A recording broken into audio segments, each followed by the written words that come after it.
Well, initially I worked at a facility that I would say 75% of the population was either people that were recently paroled or people that were mandated to participate in treatment from the probation department in the courts. So there, obviously, you could see the similarities between the criminal thinking and the substance use thing, right? Again, it's a thinking problem, and it starts with immediate gratification. People like to think that most crimes are like mastermind. They watch these movies and series on Netflix.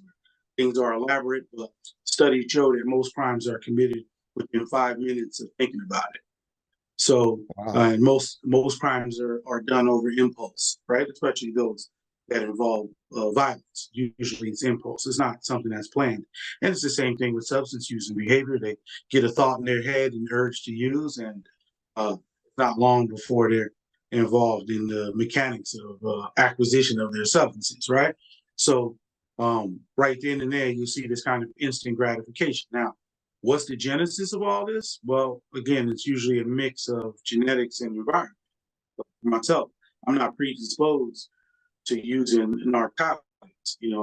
I smoke weed and I'm high as two kites and I'm paranoid, and it doesn't work for me.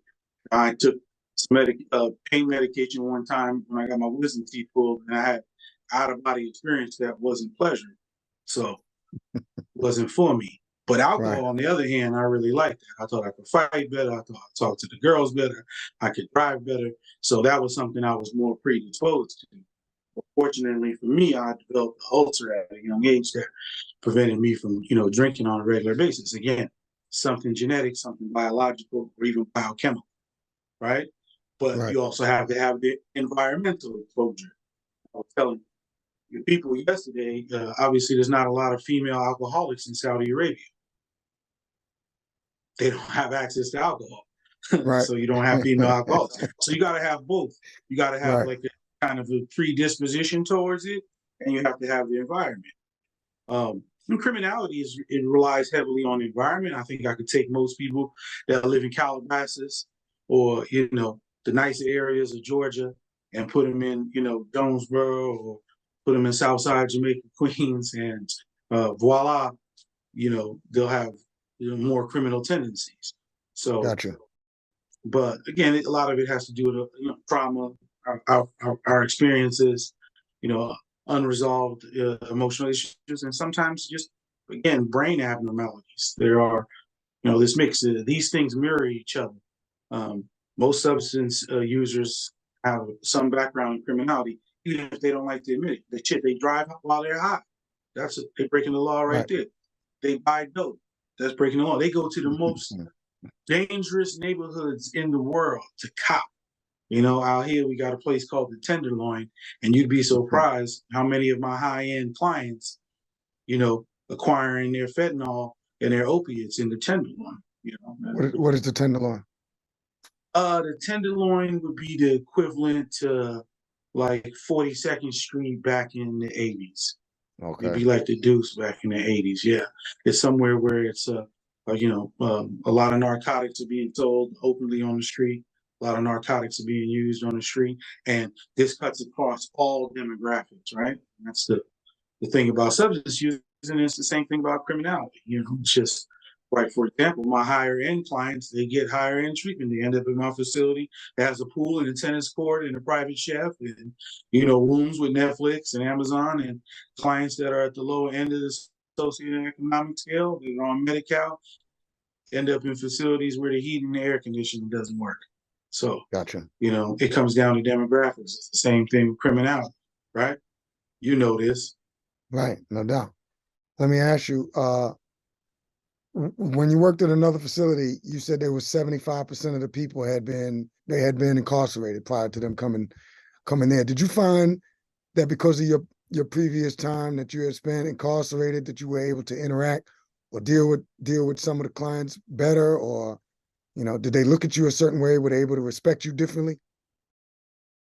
I mean, it's one of the few fields where the more colorful your background is, the more beneficial it is to you. Okay. It's not something I advertise. People walked in, I'll be like, "Hey, yo, I did 10 years in California's penal system." but they can tell sometimes by how you move, how you interact, terms they use. As long as one person finds out, it usually spreads like wildfire. And more than them saying, "Oh yeah, he's a bad mofo," it was more to the sense that, "Whoa, look how he behaves, how he carries himself." Now, see, I like to model behavior. You know what I mean? I show up every day clean. I show up on time. I don't leave until the job is done.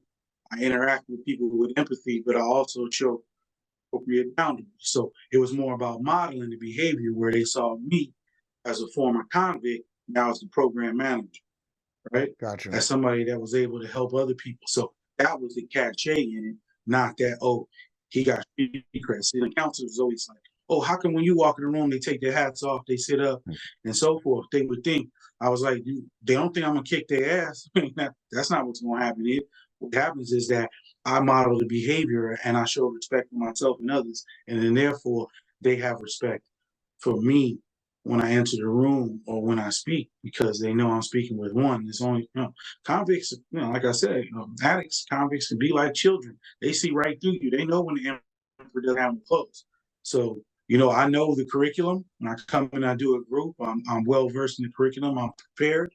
And I also am willing to show them some unconditional regard, you know, for their Right. experiences, their individual experiences. And I don't tell them what to do. I ask them what they want to do, and then I help them on that journey. So with that, yes, of course, my experiences in incarceration, they used to say things like that. We would bring out the phones when Joe's not working, or if I showed up in street clothes, they know it's going down. You know what I mean? Like, so it was some aspects to it, but generally, I believe, and I had this confirmed by many of my former clients, that it was how I modeled myself. That did it. That it fired. It was funny stories that one of my parole officers actually came to the facility to drop off a client, and she dropped off a client, and she walked past me, and I was like, "Hey," and she said, she looked, she did a double take. I was like, "Yeah, I was one of your former parolees." She said, put her hand over my mouth, and she said, "I can't believe it. You're one in a million." And then at that Mm, moment, right, I could have beat my chest and been like, "Yeah," but I told her, "Nah, there's a million of us. We just haven't all had the opportunities." So nothing I too like that. special about me. It's more about being presented with the opportunity. I came home from prison, my landing was smooth. You know, my How partner so? at the time, well, my partner at the time was a nurse practitioner, so I didn't have to worry too much about getting right out there and working. My activities of daily living were provided for me. My brother's a lawyer for Microsoft. Uh, my mother was retired with her own home, so my landing was a lot different. I didn't have to worry about feeding myself. Not normal for a person that's been incarcerated for 10 years and on the run for 7. I was basically removed from society for 17 years and still came home to a stable situation. That's unheard of, right? So, Right. that's a gift. And then therefore, I am one of those one in a million, but only because of my circumstances were unique, right? Had every parolee been provided with the same advantages, well, I believe there would be a lot more of them eligible for this podcast.